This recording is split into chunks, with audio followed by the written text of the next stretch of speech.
to go up and down the stairs 10 times. If it stops, if it doesn't stop, obviously we won't schedule it. But because we're uncertain about that, there will be no lunchtime electives today.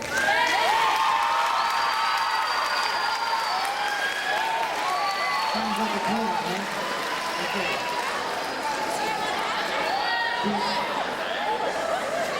Excuse me.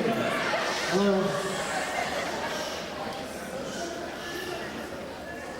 Based on your reaction, it sounds like we have to rethink this. But at the same time, I think we need to explore our options and look at it a little further and still continue to work through this. It will benefit the students that need the extra academics if we reach the point where we find we can do this. We're going to make sure that we can keep implementing it and make it happen. But Team A, I need you to exit one class at a time, please.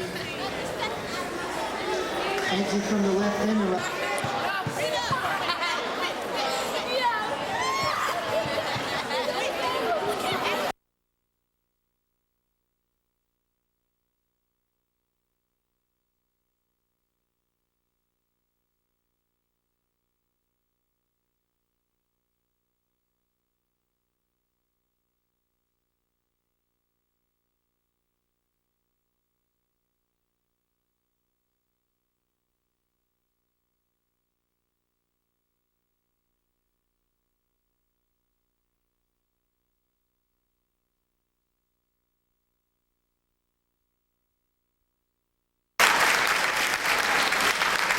Thank you, Mr. DiGiorgio. Welcome to our guests. Thank you so much for coming. I'm going to turn the program over to Mr. Torres momentarily. So that you can get an idea of just what your interests are, so that you can think about this over the next 2 years. The 8th graders, you're one step out the door. We've done your schedules. We've done some career stuff. You kind of know where you're headed. The 7th grade, you got a lot to do. You got a lot to think about. So this is a time, it's called career awareness. And that's what we do now. You need to stay focused, do some goal setting, and think about what you want to do with your lives. Because you know you're not going to walk the streets. You know you're not going to do that. So as our guests speak, I want you guys to think in your minds about what you want to do, what you like, what your interests are. And then we'll talk more throughout the school year and next year, of course. So I'd like to turn the program over to Mr. Torres. Thank you.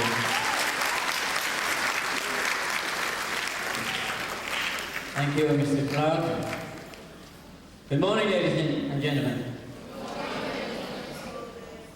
Well, let me tell you what happened as I stand in front of you. I perceive a lot of energy. I perceive a lot of energy from you because you're young, you're beautiful, you're intelligent, you have a good future in front of you.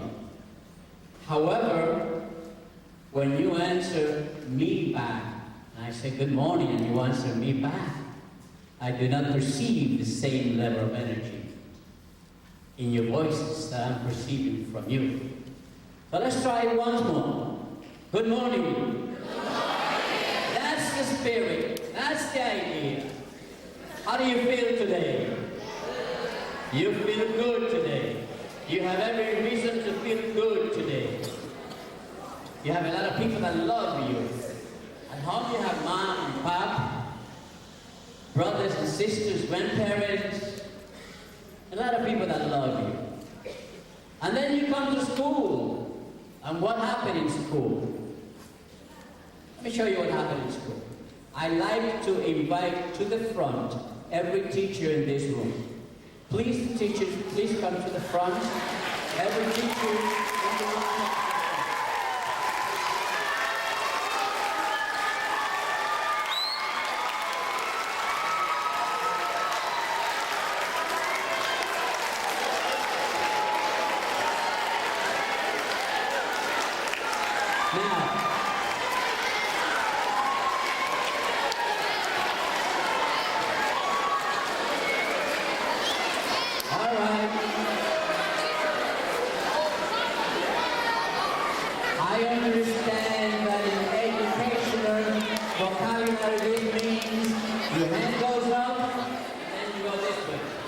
So this is it. Let me tell you why I invited these ladies and gentlemen to the front. They were sitting exactly where you're sitting today.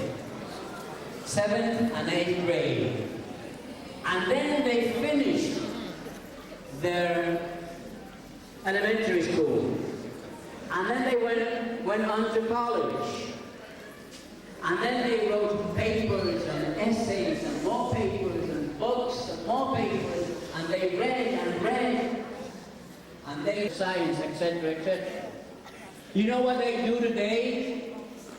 Their job today is to pass on to you their knowledge. And in the process, what they are doing is they're helping you mold your lives. And then better yet, in the process, because you spend so much time with them through the years, they learn to love you. Yes, at home you have mother and father and grandparents and brothers and sisters. In the schools you have the principal, the assistant principals, the teacher's aide, and everybody in this school loves each and every one of you.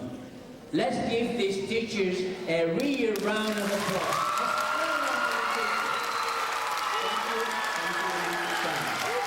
Thank you.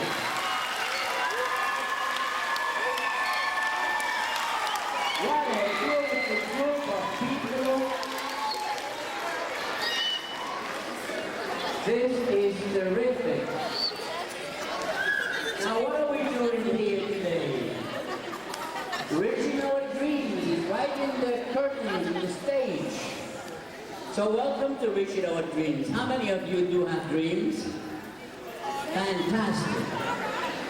Fantastic. Now let me put it this way. Please do not mix a wish with a dream. A wish is a myth. I wish that I was 6 feet tall, but I'm not. That's a wish. Something that you can never get, or you probably never get. A dream is something that you think about it, and you prepare yourself to make it come true. And you prepare yourself, number one, by respecting yourself, number two, by believing in yourself, number three, by organizing your life towards a dream that you want to accomplish. My son is a doctor. Ever since he was a little boy, and we asked him, what do you want to be? I want to be a doctor. What do you want for Christmas? I want a medical kit. What do you want for your birthday? I want a medical kit. Everything that he did, from very, very early, when he was this tall, always was geared toward what he wanted to be. He had a dream. And then you may say to me, well, Mr. Torres, but you see, the problem is that you don't understand. I am an Afro-American. What chances did I have? Or I am a Hispanic. What chances do I have? Or I come from a very poor family. What chances do I have? Or I come from a broken family. My mom and dad were divorced. What chances do I have? You have every chance in the world. Using this national magazine, and she will be part of history. Ana Escobedo Cabral is a Mexican young lady. Her father was so poor that he used to collect garbage in the streets in a pushcar, and then try to find things that he turned into monks. Her parents, both of them, didn't reach the 5th grade education. But Ana Escobedo Cabral was a little girl with a dream. She wanted to be an employee of the White House. And people laugh at her. And those are some of the challenges that you have in life. People don't believe in you. That's why you have to believe in yourself. That's why you have to respect yourself. Ana Escobedo Cabral had a dream. Her father, a garbage collector. That's how he used to not a garbage collector to make a lot of money. He was so poor that he used to collect in the neighborhoods garbage and try to seek out things to sell, turn into money, with less than a 5th grade education. But Ana Escobedo Cabral had a dream. She wanted to be a member of the White House staff. How many of you have seen a dollar bill? Terrific. I have over here an enlarged photograph of a dollar bill. Enlarged photograph of a real dollar bill. Every dollar bill is signed by the Treasurer of the United States. The Treasurer of the United States is in essence an employee of the White House. I'm going to ask Ms. Camacho to read aloud for you the signature in this dollar bill. Ana Escobedo Cabral. Ana Escobedo Cabral, the daughter of a very poor man, the daughter of a couple that were very uneducated. Her dream to be a White House employee. Today, she is part of history in the Hispanic community, in the world. And you know why? Because she had a dream, and she believed in herself, and she organized her life toward that objective, to becoming an employee of the White House. And you know what? First thing in her mind, first thing in her subconscious mind was education. How could you be an employee of the White House unless you are well educated? Even if you collect the garbage in the White House, you still have to have a college education. And then we have a problem. I represent this organization called Save Latin America. Save Latin America is very concerned about our youth and their education. Do you realize that 30% of our youth is not finishing high school? And that is very sad. That is very sad because I am right now glancing, as I glance around the room, I don't see faces of youth. What I see is doctors and teachers and journalists and scientists and architects. That's what I have in front of me. You are our leaders. But how in the world will you lead us well if you don't have a good education? If you waste your lives by not paying attention to education, by not developing the right attitude towards education. And that is what Reaching Our Dreams is all about. This program is designed to instill in your mind the fact that education comes first. The fact that you have to develop a stronger attitude, a more positive attitude towards education. Then, as I glance around the room, I see a lot of Ana Escobedo Cabrals in this room. Now, what's going to happen here today? You're going to hear 3 speakers. And their job is to share with you some of their life's experiences. Because you see, sometimes at your age, 13, 14, you get it all wrong. And you feel that, all you have to do is sit down, think, flip your fingers, and success will come down to you in a silver platter from heaven. That is a fantasy. That would never happen.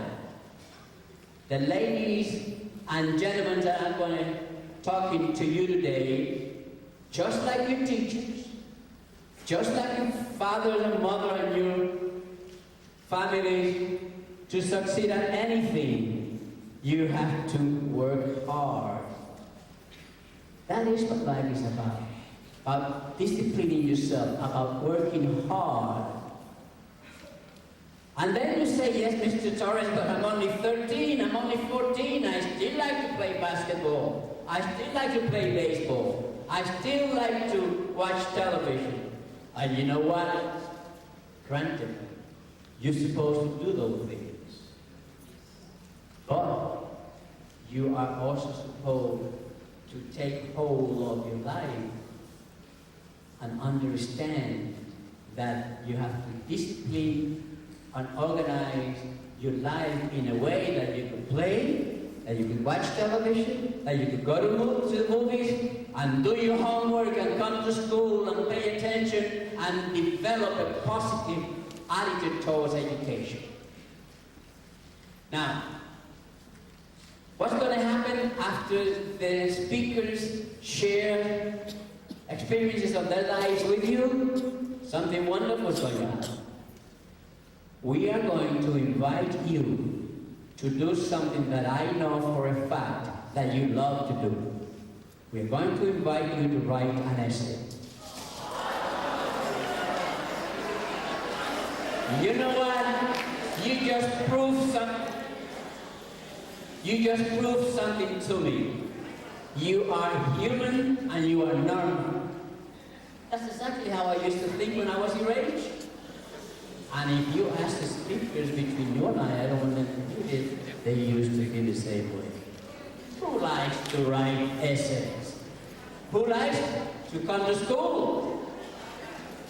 But you know what? If you want to be in your life, if you want to be successful, that's exactly what you have to do. Come to school and educate yourself and equip yourself with the knowledge that you're going to need in life to develop yourself in whatever career you choose. Now, life is about choices and consequences. Remember I said you are going to be invited to write an essay. And you know what? When somebody invites you to do something, you don't have to accept the invitation. That is your choice.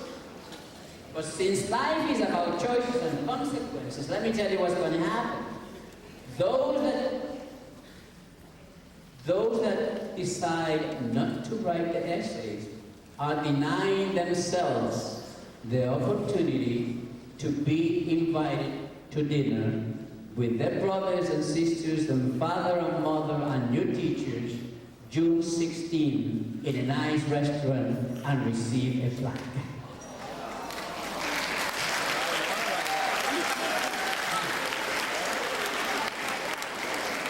Before I introduce my first speaker, what I like to see is the essay, by the way.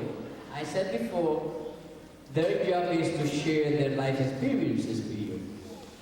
My job is to introduce them, their job is to share their life experiences. Your job is to make mental notes or make notes and then remember those notes, because the essays that you are going to be invited, that you are invited to do, is based in today's presentation. What impact are these three Hispanic leaders are going to have over you? What are you taking out of this program? Were you sleeping all throughout the program? Shame on you, missing something good. Now, 150 words minimum, 250 words maximum. 2 weeks, the school will give me the 10 best essays, and then we'll select. You usually do 3, but I was told what a wonderful group you are and you are demonstrating it, so I'm going to give you 5. The authors of the 5 best essays will be invited to dinner with their parents and brothers and sisters around your age.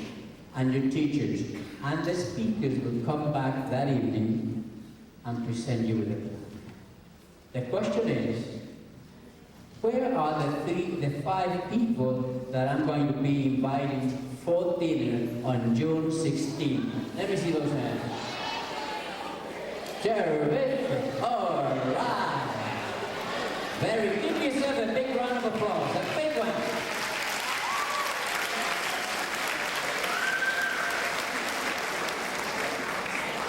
Now, there is a very special lady that will address you in a few moments.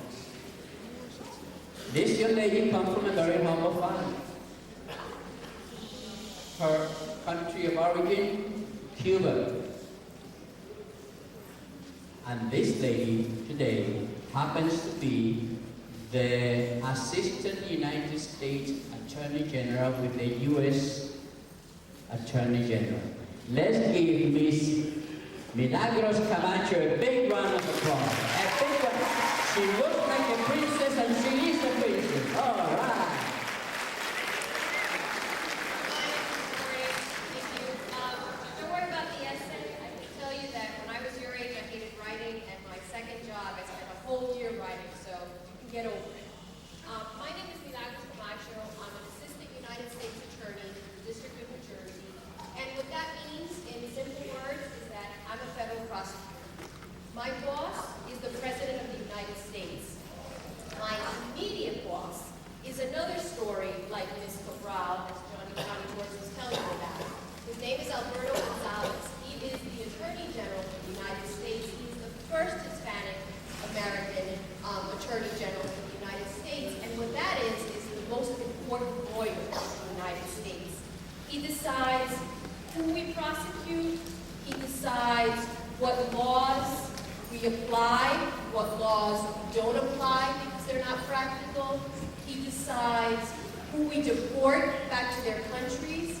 He decides what we do and how it affects every single one of you. And he's a Hispanic American with also a Mexican background who grew up in Texas in a one-bedroom apartment with 5 brothers and sisters. Very, very humble, very, very poor as he was growing up. And he became a lawyer in Texas. He became a Supreme Court justice, a judge for the highest court in the state of Texas. He became the counsel to the President of the United States, and now, like I said, the First Attorney General of the United States. And I share that with you because what I'm really doing here today is telling all of you that anyone and every one of you can do any of those things and anything else that you set your heart to.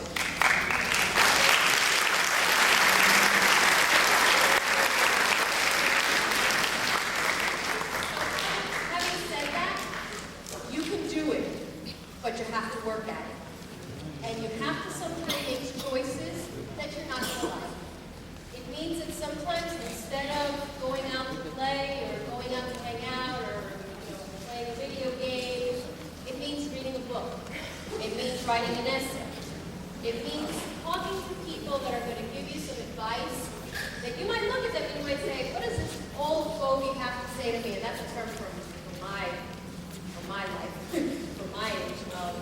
What does this person have to share with me? Come on, they don't know what they're talking about. And realizing that that's not true, that they have advice for you that is going to help you because they've been there. And that brings to mind, I'm going to share a little bit about what I do and a little bit about my life. And I hope that it helps you in inspiring you into realizing that every single one of you can do whatever it is that you want. I think most of the speakers today are really focusing on law enforcement and journalism, but there are a lot of careers out there that you can pick and do very well at. But I want to share a story because it involves a boy of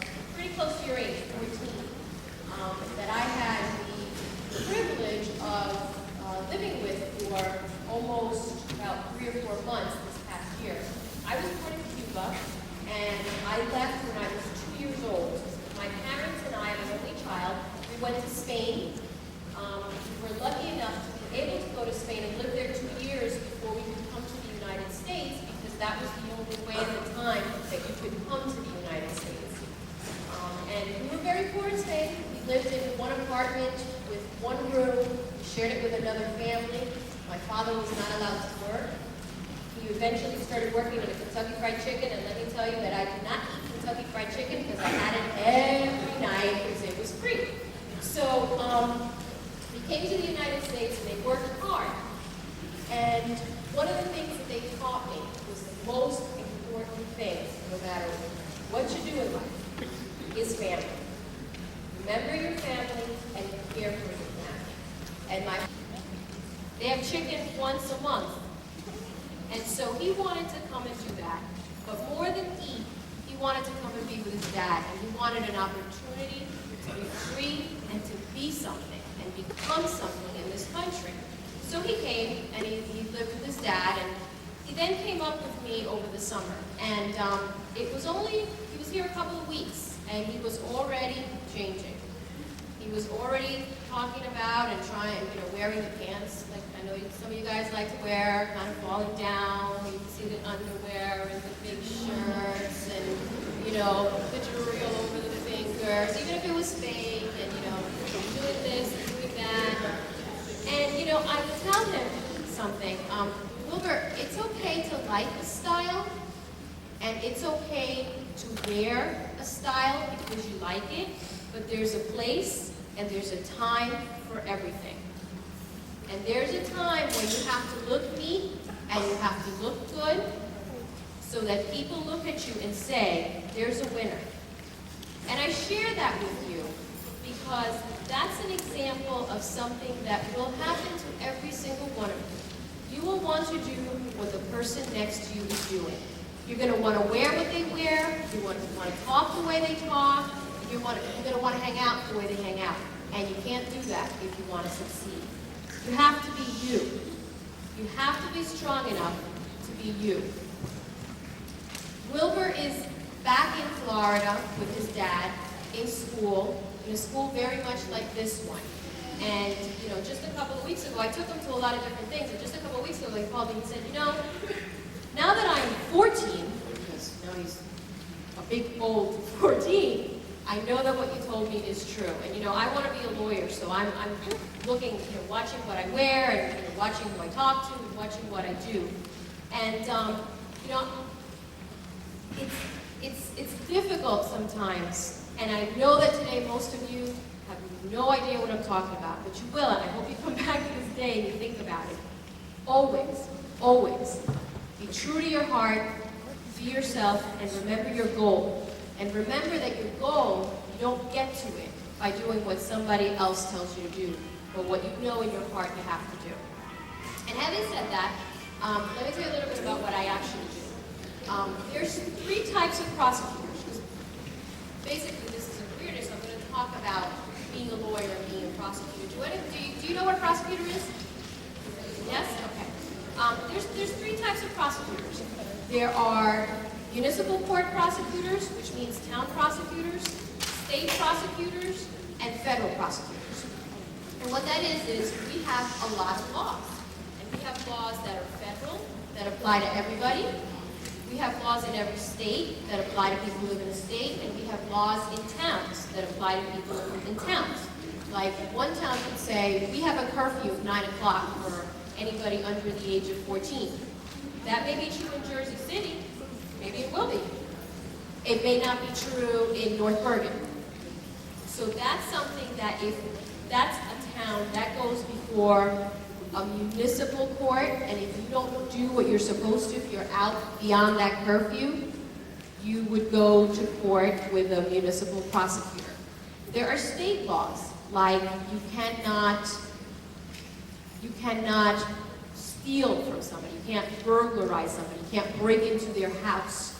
That's a state law. If you break into somebody's house to steal something, you would go in a state court. Jersey City there's a state court right on Newark Avenue. And then there are federal laws, and those are the ones that affect everybody in the country. You cannot bring drugs into the United States to sell them. And it doesn't matter if you bring them into Florida or New Jersey or California, it's the same law. You cannot kidnap somebody and bring them from one state to the next. That's a federal law, and that's what I do. And what we focus on is really trying to get the guys at the top, the really bad people, and put them away for a very long time. The federal laws have longer sentences, so people do, instead of doing, for selling drugs in the state of New Jersey, you could do 3 years, 5 years. If you brought them across state lines and we prosecute you, you could do, the minimum is 20 years. So you're talking 20 years to life. So that's basically what I'm doing. And what that means is that I have to work with law enforcement, police officers, DEA, FBI, CIA, State Department, IRS, and all of the other federal agencies to develop their cases and prove to a jury of your peers, you know about the jury system? Yes? Okay. That the person actually committed the crime. But what does that mean, really? You know, is that interesting? Is that boring? You know, it depends. I'm in court almost every day.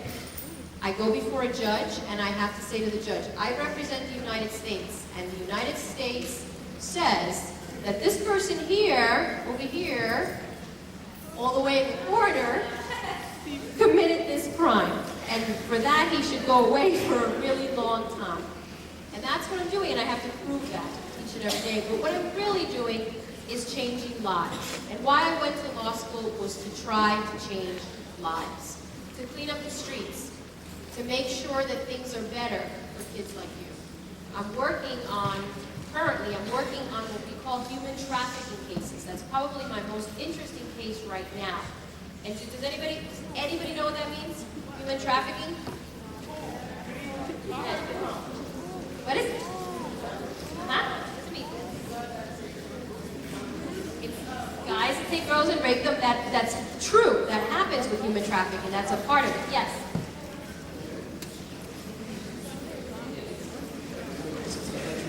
Yes. When you bring immigrants into the country illegally. Yes.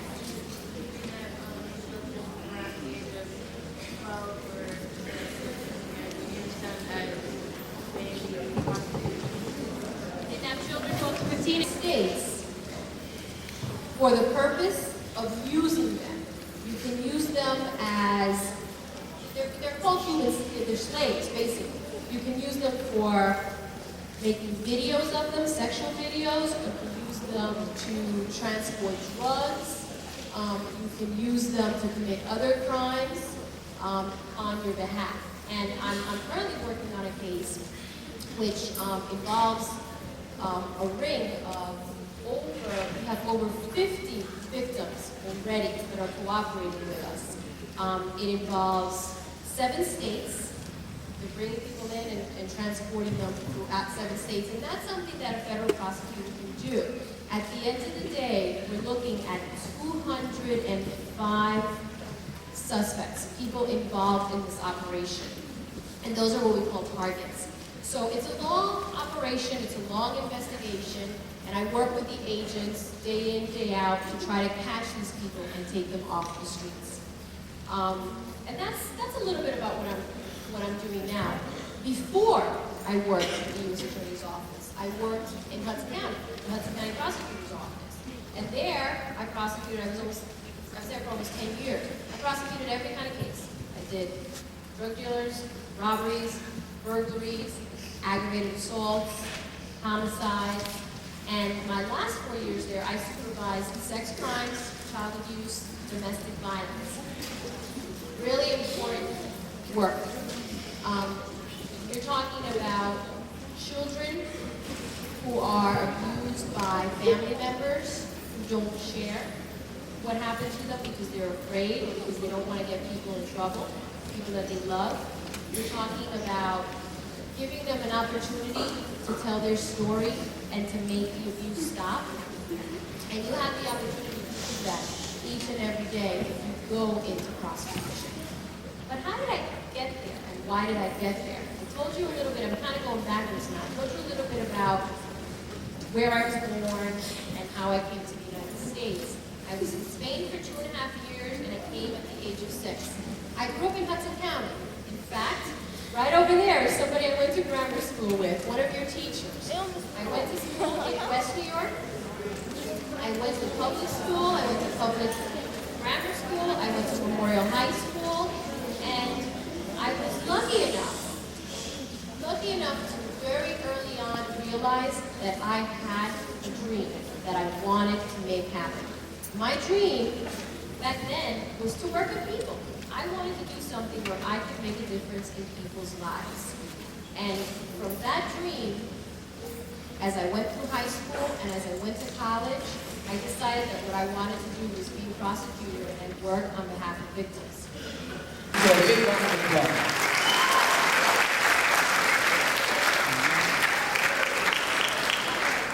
Among the messages that District Attorney Milagros Camacho left with you should be thinking of, I should say. When she said you have to be strong to be yourself, it's very easy to do what other people ask you to do. It's very easy to accept invitations to do things that are wrong. Anybody. It's very hard to do the right things.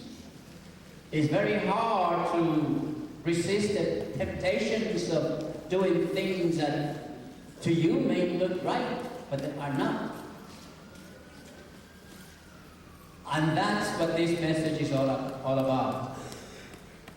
You are all, again, and you're going to hear me saying this a couple of more times before we close the program. Again, you are very intelligent, and you do have the potential. Each and every one of you do have the potential to accomplish whatever dreams you have. Whatever you set your mind to do, you have the potential to do. Millie wanted to be an attorney. She wanted to be able to work with public. That's what she did. That's what she dreamed about. She's doing it. We have another man who is very interesting, because this man comes from a real poor family. But he wanted to be a lawyer in Puerto Rico. And then he said, parents were very poor. And then he said, my parents are very poor, but I have to finish my elementary school, and I have to finish my high school, and I want to finish my college because I want to be a lawyer. So what happened was, when he finished high school with the grades enough to go to college, he couldn't make it. There was no money. But to show you that you plan your life around your dreams and you go and work at them, and then you accomplish them, this man then had a thought. He said to himself, all right, if there is no money in my family to go to college, what I'm going to do is I'm going to enlist in the United States Army, and when I come back, I'm going to study under the GI Bill. And that's how this man went to college. A wonderful man. I'd like you to welcome the Honorable Judge, Municipal Court Judge Hector Rodriguez. Did I tell the story right?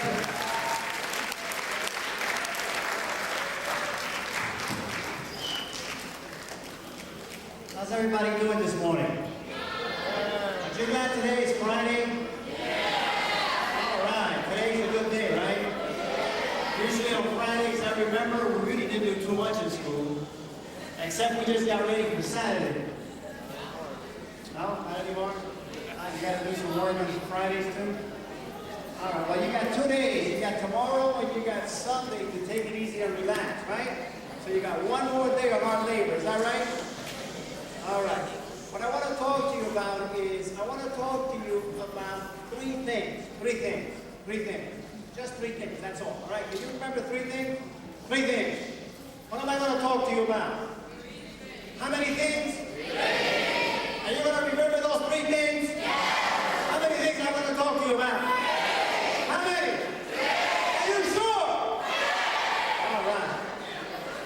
you got it. Now you got it. Now you got it. Three things. All right. First thing you got to remember is where do you come from? Where do you come from? Oh my goodness, we got a rainbow here. All right. Second thing you got to remember is where am I right now? Where am I right now? Where am I right now? Okay, the last thing I want you to remember is where am I going? Where am I going? Where am I going? Where am I going? Are you going to the moon? Are you going to be a school teacher? You're going to have a big house? You're going to have a big car? All right. That's good. All right. So in order for you to know where you're going, you need to know where you came from. And then you need to know where you're at right now. And then you need to know where you want to be or what is your dream. You need to have a vision. A people without a vision will perish. A people without a vision are people who are lost, they don't know where they're going. So you need to have a roadmap. Now that roadmap begins with you looking back at who your family is. Family is very important. You need to know your family, you need to know your culture, you need to know your language, you need to know your customs, you need to know all that. See, because that is going to help you later on as you move on. Never, never, never, ever forget where you came from. Never do that. Always remember who your family is.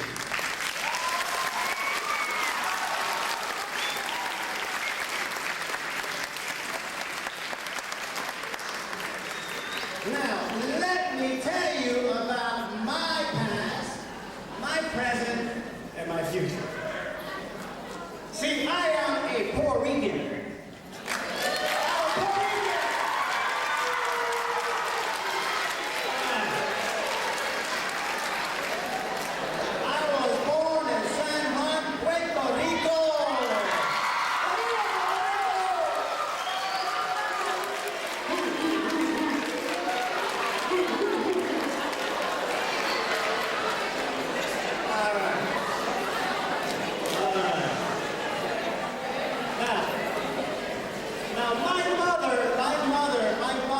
Graduated from the 3rd grade. She got a diploma from the 3rd grade. My father graduated from the 6th grade. So my goal was to graduate from the 9th grade. And then that means that my brother plus my father equals me, right? 3 plus 6 equals 9.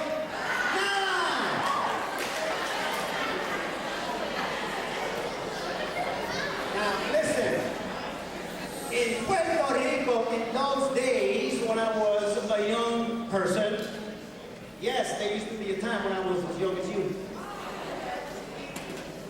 And in those days, there were not that many opportunities as you have today. In those days, in Puerto Rico, we only spoke Espanol. And then when my parents moved to the United States, we moved into Spanish Harlem. El barrio. Now, when I went to school in El barrio, I went to I think it was either the 3rd or the 4th grade. I was 9 years old. And the teacher, you know what language the teacher spoke? You know what language I spoke? You know what that meant? I had no clue what was happening in class. You know, it's like some of you sometimes, you don't know what the teacher was talking about. Well, it isn't because you don't speak the language, right? Well, listen, it was horrible. You know what it is to go to school and sit down and have a teacher speak to you in a language you don't know what they're talking about, and then you go home and you wonder, what did I do all day in school? It happens sometimes, doesn't it? All right. Some of these teachers forgot that one time they were students, right? They want to down on you instead of up with you, right? All right. So what happened? What happened was that I spent 3 years in school learning absolutely very poquito. Un poquito. You know what happened to me one time? One time my father took me to Coney Island. I don't know, you know Coney Island? Ooh. They took me to Coney Island and I was chilling over there.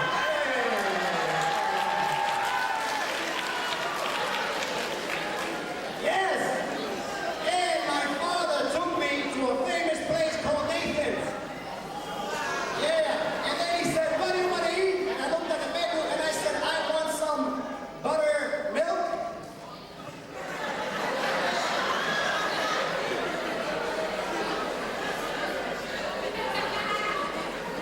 But I do not want a perro caliente. You see, I thought that buttermilk was milk with butter.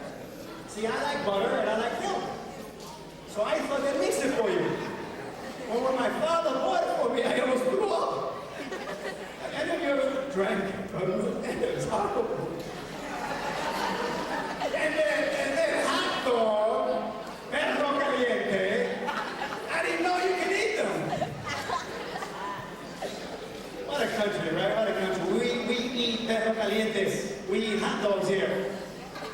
And we even drink buttermilk. All right, so there was definitely a culture problem, right? That was a culture shock for me, and there was a linguistic shock for me because I did not speak the language. So it could have been very easy for me, right, to just do what? Continue to do what? Chill and chill and chill and chill. I could have just been chilling and chilling. Woo! Yeah. All right. But instead, you know what I did? You know what I did? I became friends with one of the teachers. You know that your teachers could be some of your best friends? Yeah.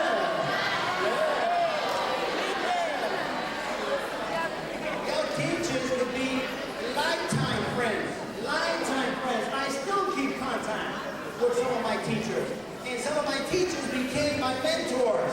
People that I looked up to and I admired and I followed in their footsteps in terms of what they did in life. You know, we all need to have role models, right? Yes, we need to have people we look up to. Now you should always have at least 1 or 2 good role models. Right? Good role models. You can start out with your mother, you can start out with your father, you can start out with your teachers, or someone else who you know who is being able to deal with the situation and can advance and move up, right? Those are the kind of mentors, people you need to have as your role model. So what happened? I went and I made good friends with this teacher, and this teacher would stay with me after school, would stay for me for 2, 3, sometimes would come in on Saturdays to work with me. And he tutored me. He taught me how to read el inglés. And he taught me how to write el inglés. And then I was able to speak and write English. As a result of that, I was able to graduate from high school. I was able to graduate from college with 2 bachelor's degrees. I was able to go and get a master's degree. And I was able to get a doctor's degree. And tomorrow I'm going to graduate and get another doctor's degree.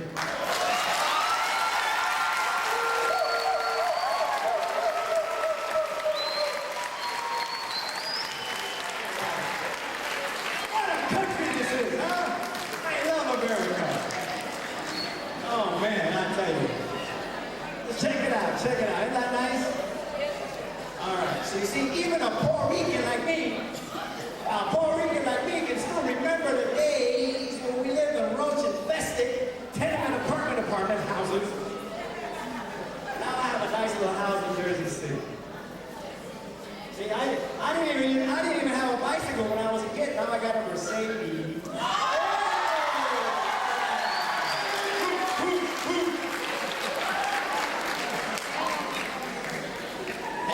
country this is, huh? You see, so where did that come from? Where did that come from? Did that come from a place where I got a silver spoon, I got everything fed to me, everything was given to me, I had all the opportunities, maybe. But you know what? What did I do? I did the best I could with what was available at the particular time.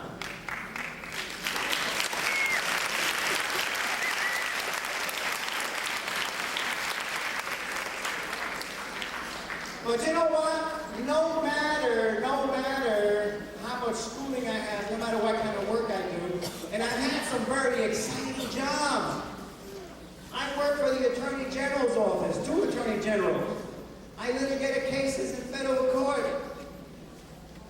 I did cases in civil rights. I also worked for the National Labor Relations Board. I was the labor attorney for the federal government. I was the ombudsman for the elderly. I defended all the elderly people in New Jersey living in nursing homes. I was the first Latino, the first Hispanic in the state of New Jersey to be assistant state treasurer of the Department of the Treasury in New Jersey. Check that out. All right. And now, over the last 16 years, you know what I've been doing? I've been chilling at the courthouse.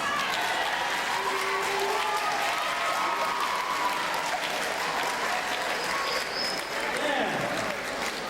I'm sure some of you have seen me in court, right? No. See, when I go to court, it's neat, it's nice.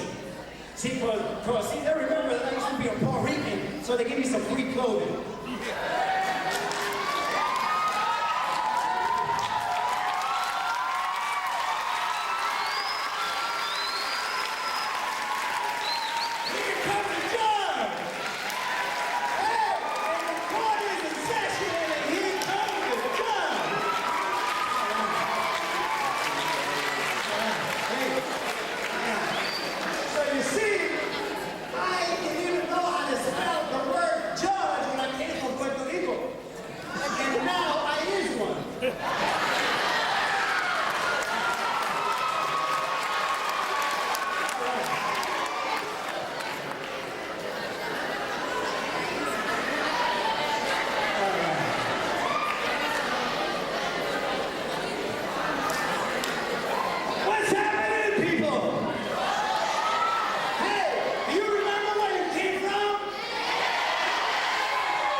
So I can give you a 15 cents tour.